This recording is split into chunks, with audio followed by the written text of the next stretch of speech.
Bismillahirrahmanirrahim. Assalamualaikum warahmatullahi wabarakatuh.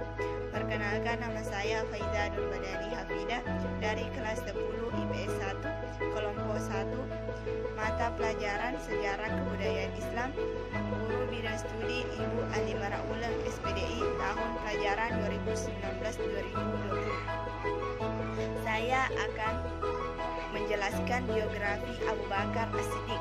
Abu Bakar As-Siddiq merupakan sahabat dan mertua Nabi Muhammad SAW. Abu Bakar memiliki nama lengkap yaitu Abdullah ibnu Abi Quhafa At-Tamimi. Beliau sering dipanggil pada zaman jahiliyah yaitu Abdul Ka'bah. Setelah masuk Islam, Nabi Muhammad SAW mengubah namanya menjadi Abdullah Abu Bakar.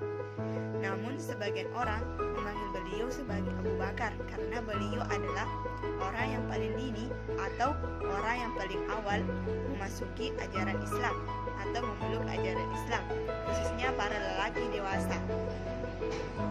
Abu Bakar As-Siddiq juga sering dipanggil sebagai atlet karena ketampanan wajahnya. Beliau memiliki julukan yaitu As-Siddiq karena beliau adalah orang yang pertama kali mempercayai peristiwa Isra Mi'raj Nabi. Abu Bakar As-Siddiq lahir pada tahun 572 Masehi setelah lahirnya Nabi Muhammad SAW. Abu Bakar memiliki ciri-ciri fisik seperti bertubuh kekar, tinggi, serta memiliki sifat lemah lembut, sopan santun, cerdas, dan berwawasan luas.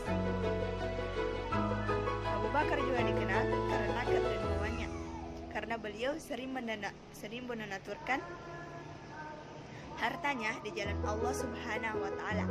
Contohnya pada saat dakwah Nabi ataupun perang yang terjadi pada masa dakwah Nabi Muhammad SAW. Abu Bakar wafat pada tanggal 21 Jumadil Akhir atau 13 Hijriah atau 23 Agustus 634 Masehi karena sakit. Sekian biodata Abu Bakar As-Siddiq. Jika ada kesalahan, maafkan. Jangan musta'ala wa tiflan. Assalamualaikum warahmatullahi wabarakatuh. Bismillahirrahmanirrahim. Assalamualaikum warahmatullahi wabarakatuh. Perkenalkan, nama saya Umi Asra. Saya akan menjelaskan proses pengangkatan Abu Bakar As-Siddiq sebagai khalifah. Setelah Rasulullah SAW wafat, kaum muslimin dihadapkan sesuatu masalah yang sangat besar. Karena Nabi sebelum meninggal tidak meninggalkan pesan apa dan siapa yang akan mengganti sebagai pimpinan umat. Suasana wafatnya Rasulullah tersebut menjadikan umat Islam dalam kebingungan.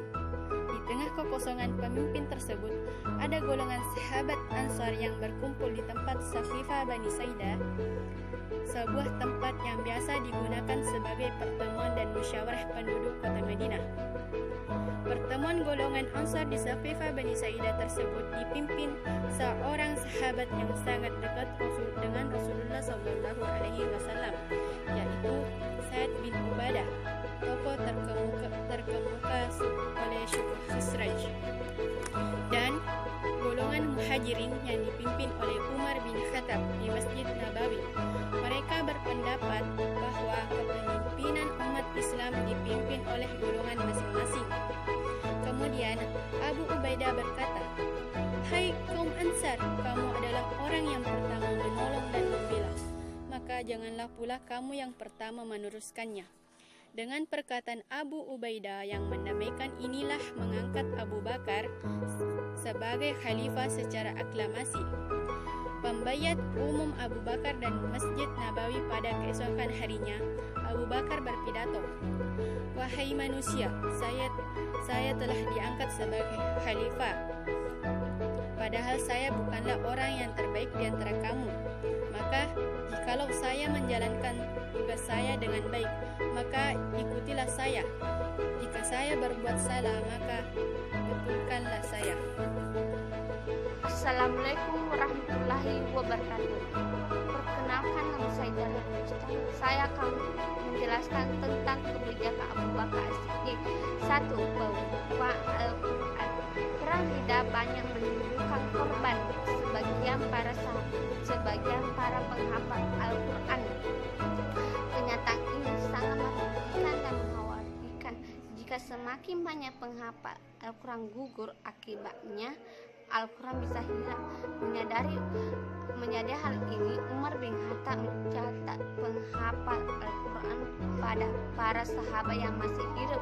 Dengan demikian, Al-Quran bisa diwariskan kepada generasi mendatang. Sekian dari saya. Kebijakan ini akan diteruskan kepada teman saya bernama Mir.